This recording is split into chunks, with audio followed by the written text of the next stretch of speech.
When one thinks of creativity, an easy reference is a musician. Particularly with classical composers, we take for granted their brilliance because of their long-lasting integrity over the centuries. But what makes them tick? What makes them work? For the sake of answering this question, we turn to one of the most popular and widely beloved composers of their time, Ludwig van Beethoven.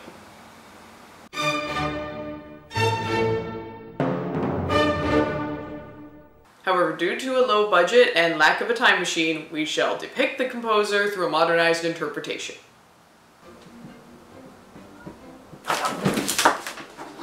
Having shown signs of musical talent at a young age, Beethoven was swiftly introduced to a high education in the field under a number of prestigious composers, including Joseph Haydn. Just as Ruth Noller emphasizes the importance of knowledge, the tutelages taught the blooming musician everything he needed to know, and his early work is clearly influenced by both Haydn and an even more famous musician of the time, Wolfgang Amadeus Mozart. However, while this is still a very lovely symphony from our dear Ludwig, how many of us actually remember it? Or his second symphony? Musicologists would know for sure, but the average Joe on the street is not likely to remember the piece if you were to play it for them. So, what's missing? If you were to ask Andreasen, she could potentially say a trauma or a deficiency of some kind. Turns out one is waiting for Beethoven just around the corner.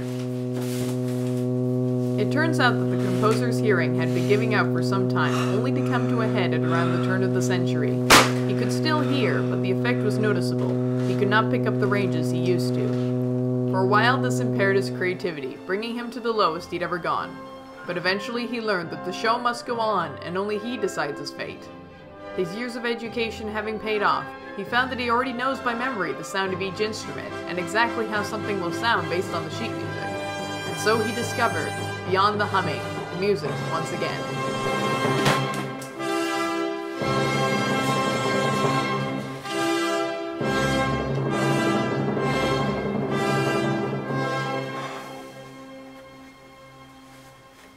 From an outside perspective, it probably appears to most that the composer's habits were out of the norm, if not completely neurotic.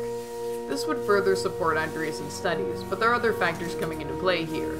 Beethoven himself indicated his belief that creativity was the blessing of a muse or alternative otherworldly spirit that would consume him whenever a musical idea came to fruition.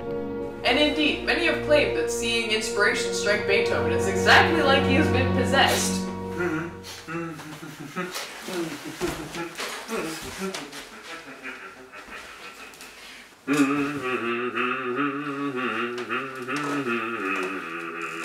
Long before creativity was studied as a form, Beethoven followed the practices Fox and Funk's detail as divergent and convergent thinking.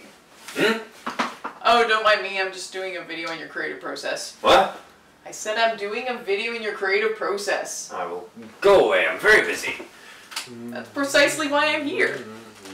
With a mind that never seemed to stop moving, the man was constantly ideating movements and segments to be used in his symphonies, sonatas, or anything else you can think of.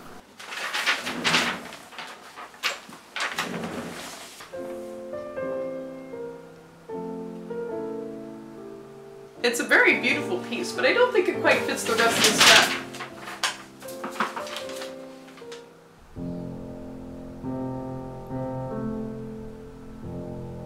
Perfect!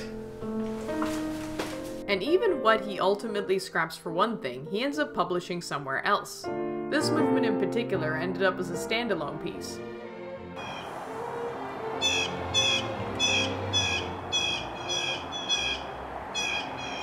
Perhaps most importantly, Beethoven never stopped learning and branching out his horizons. His style was constantly changing, still distinctly Beethoven, but Beethoven is presented in various genres.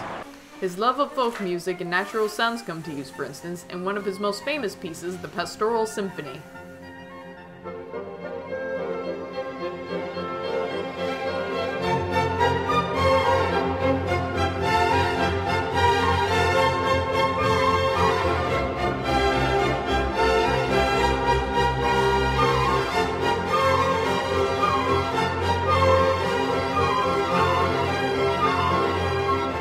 With all of the achievements, of course, comes the continuous struggle to handle the impeding deafness.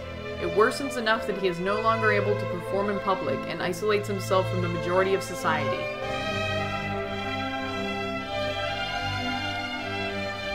But he persists with the spirit and determination he found in his initial breakdown. He cannot let something as petty as hearing loss get in the way of his talent, and he does not.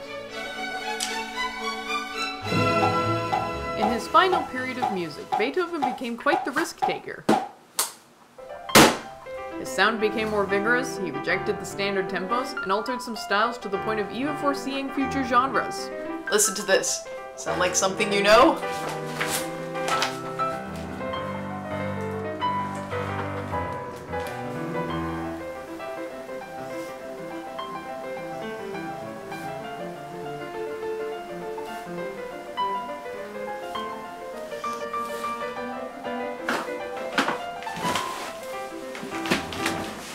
But what Beethoven has been remembered best for in this period is his final symphony, the Choral, a piece he was so passionate about that he decided to come out of his shell and perform it to the world once again. Oh, and did I forget to mention that the vocal ranges for it also push limits?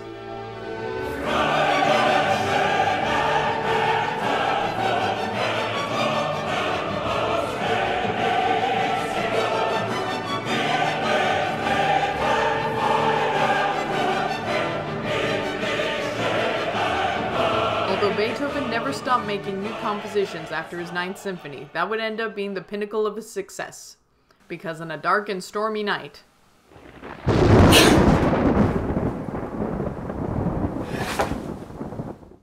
As his methods of composing have proven, Beethoven was undoubtedly a master in his own right. In his heyday, he was already deemed a creative genius by the general public, which for Teresa Amabile is proof enough of your creativity. But even if he was not declared this by consensus, he should still be acknowledged for his relentless bout of ideas, his tendency to constantly review and revise, and his revolutionizing of the art of music, a trait recognized by James Kaufman as the top tier, big C of creativity.